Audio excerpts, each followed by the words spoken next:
So hi guys, welcome back to my channel Coding with Adhrit. In today's video I will be showing you what is the print statement. So first let's open our IDLE.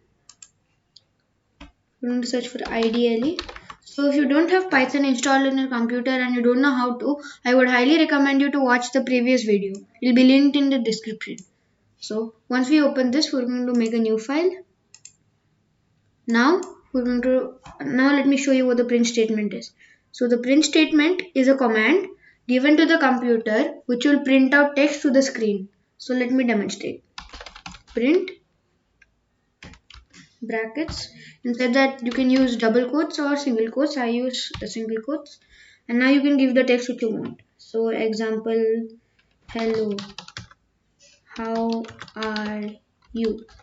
And now if you run it, click on F5, click on OK.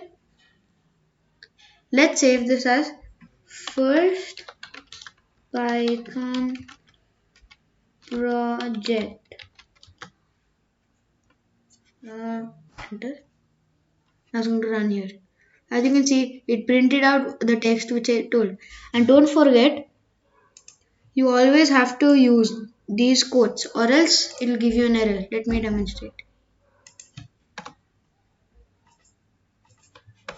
Now if you click on F5, okay, invalid syntax because we didn't add any quotes here. So if I add the quotes and if you click on F5, click on enter, it's going to run properly. So that's all for today's video. Bye.